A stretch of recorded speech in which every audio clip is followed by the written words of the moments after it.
Vous vous posez encore quelques questions concernant cette nouvelle application Monapass? Notre premier invité, le monsieur numérique de la principauté. Ça se passe au sein de notre rédaction et c'est maintenant. Frédéric Ginta, bonsoir. Bonsoir. On vient de voir le reportage de Sandrine Nègre, mais concrètement, comment ça fonctionne? Concrètement, Monapass est une application qui a été créée par le gouvernement, notamment le département de l'équipement, environnement et urbanisme, ainsi que mes services et la mairie et la compagnie d'autobus monégasque. Donc c'est une vraie aventure collective. Et cette application, elle permet, depuis son smartphone, d'utiliser aujourd'hui les moyens de mobilité monégasques, le bus, Monabike, les stationnements de voirie, d'ici la fin de l'année, Mobi, et l'année prochaine, les parkings en principauté. Donc on est vraiment sur une application où toute la mobilité est accessible dans sa poche.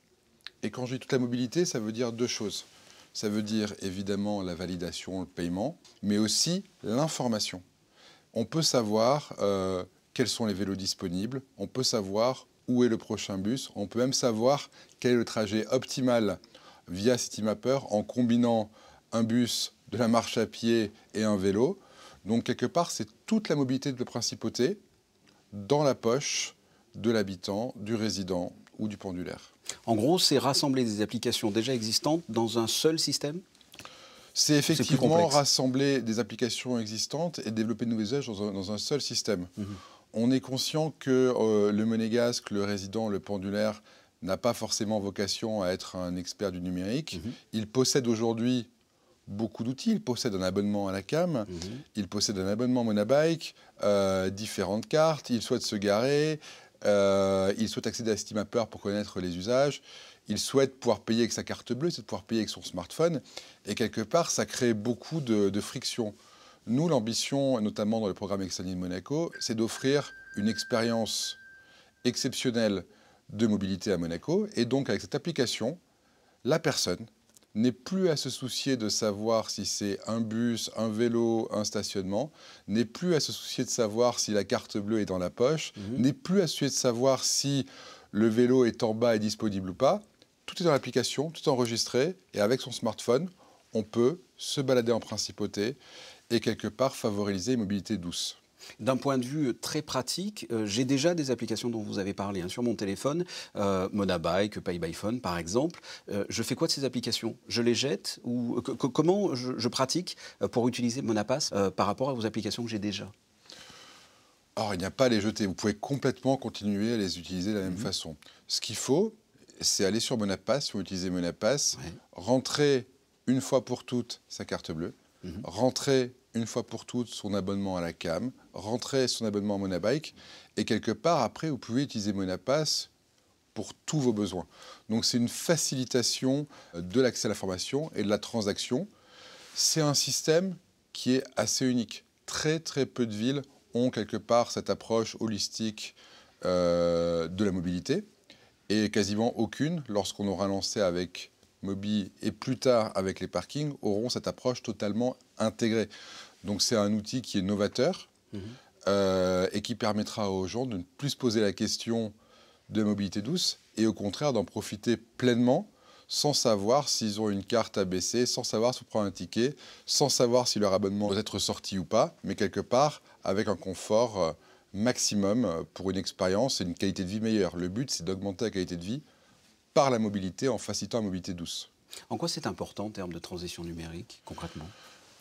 Monapass, il rentre dans trois objectifs. Le premier, c'est évidemment la transition environnementale, le développement durable. Monapass contribuera à l'objectif du gouvernement princier, qui sera d'ici 2030 de baisser le trafic de véhicules légers de 20% pour revenir à peu près au volume début des années 90. C'est un vrai enjeu écologique afin de, quelque part, permettre aux gens de prendre plus le vélo, plus le bus, et donc moins la voiture.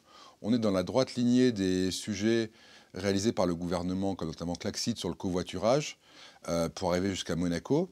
C'est le pendant. Une fois à Monaco, je profite de la mobilité douce, que je sois un résident, un monégasque ou un pendulaire. Donc il y a un objectif qui est écologique. Il y a un objectif évidemment qui est numérique, qui s'inscrit dans permettre aux gens de la principauté d'avoir les meilleurs outils numériques, d'avoir des choses qui ne sont pas disponibles ailleurs, d'avoir dans sa poche un outil de mobilité qui est très novateur, très performant.